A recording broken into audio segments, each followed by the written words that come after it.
This is the type of things that I'm seeing being able to shift and resolved with TRE. So in the upper left there, headaches and migraines. Because if you just think back to that slide that we just looked at, the myofascia comes all the way up and it goes right into the side of the head and into the jaw. It doesn't happen in the beginning. Most people, it takes a while of TRE practice to get it to be full body tremoring. It probably took me about 3 months for the tremors to come up into my shoulders and my neck and my head. But once they come up into your head, it's releasing all sorts of things on a fascial level. So I have seen many of my clients who have chronic migraines and headaches be able to, they know that they're getting one, so they do TRE and then they don't get one, or they already have a headache or a migraine and they do it and they feel better. So I've seen a lot of that. The next one over on the right,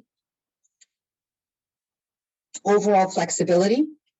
I've seen tons of gain just overall, because again, think back to the myofascial connectivity of everything. If you're doing that on a regular basis, just overall, all of your tissues, all of your soft tissues, your muscles and your myofascia are going to soften and relax a little bit. So I've seen great gains made there. The image on the bottom left, lower back pain. I've seen a lot of people get great relief. Think back to the image of the psoas itself, because its connection to the low back. It's a major low back stabilizer. Oh, I forget what the stat is. It's something like 80% of people who have lower back pain have a tight psoas. And before I knew TRE, I would spend forever just teaching people different ways to soften and open their psoas who had lower back pain. But with some people, we just never got anywhere. And now this has really been a godsend. I've had so many people with lower back pain are finding tremendous benefit just from releasing that one muscle, that psoas muscle that's constantly getting contracted. Insomnia, I've had great, what's the word I'm looking for, results with this as well. From a lot of my menopausal clients, myself included. And just for my busy A-type go people who just can't turn their brain off. It's a great thing to do if you can't sleep. You could just get out of bed. Once you're at the point you don't need the exercises anymore, you could just get out of bed, just lie down on the floor and do it and get back into bed and go to sleep. You could actually do it in bed, which makes it, if you're super tired, you could actually just lie down in bed and do it in bed and just go to sleep right afterwards. Although my honey doesn't really like it very much when I do it in bed, but it's a good tool to have. Again, just general things that I've seen, depression, anxiety, and stress. I see a lot of people who are generally depressed and have anxiety and stress because of whatever situation they're in with their bodies. And we just have so much stress these days. And, you know, they say that 60% of all human illness and disease is caused from stress. There's just so many things happen because of our situation that we're living in. And I've got this young police officer here because, you know, he looks like he's relatively new in his service, and he might not have a lot of stress yet. But I find that I'm quite surprised that younger people who I wouldn't even think would have any stress take really well to TRE. A lot of my clients have been bringing me their young adult children who are maybe in university or maybe in high school. Kids today are under so much different stress than we ever were. And I like to think that, boy, if young people, if even children could be told that it's okay to tremor and just, you know, blow off steam that way, that we have a lot less stress happening in the world today.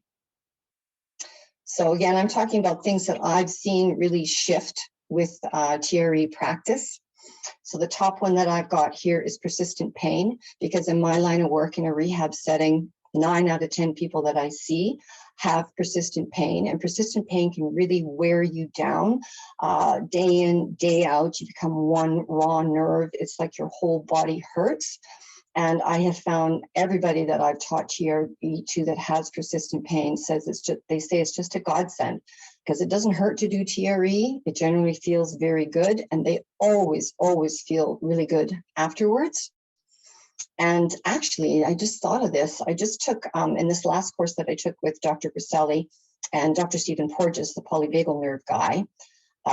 Dr. Porges's wife, her name is Dr. Sue Carter. She is the world's most foremost expert on oxytocin. Oxytocin is like, basically they call it the love hormone. It's the feel-good hormone. And she was with us and watching what TRE is and what we do. And she was talking about oxytocin and how what she figures is happening. Oxytocin is actually produced in the pituitary gland, but it's actually held in your muscle and in your myofascia. That's where it lives. And so she figures, because of this gentle tremoring that's happening in the body, when it's regulated, not when it's crazy, but when it's regulated practice, this is something that you learn as you practice TRE more and more. You learn how to self-regulate the practice. Once it becomes more self-regulated, she figures that what's happening is it's moving oxytocin throughout your body. And that's why people feel so good afterwards. So that was a huge light bulb for me. I was super happy to hear that from Dr. Carter. I've got assault and abuse victims on here, the one on the upper right corner. That's particularly pertaining to me, actually, because in the 80s, I lived in Vancouver, and I was a bank teller at the time. I was a dancer by night, and I was a bank teller by day. And I worked in a very, very seedy area of Vancouver, and I was robbed, I don't know, maybe 7 times. And the first 5 or 6 times were just like a gun pointed at me, or they were holding a knife and showing it to me. But the last robbery, the one that caused me to quit the bank forever, was the guy had a sawed-off shotgun. He jumped over the counter. He had a skeleton mask on his head, and he held the gun to each of us individually, and then he locked us all in the vault. So that was hugely traumatic to me. And I'll tell you, now that I've been practicing TRE for 3 years, I just can't believe the change in how I feel, how I am. And this I felt after only 6 months of practicing it. I just felt calmer. It used to be before I would go into a bank and I would see a bank vault and my guts would just drop to the floor. It was hard for me to look at a bank vault. Same thing with the motorcycles coming up behind me. So I'm the poster child for this type of thing. TRE has helped me greatly.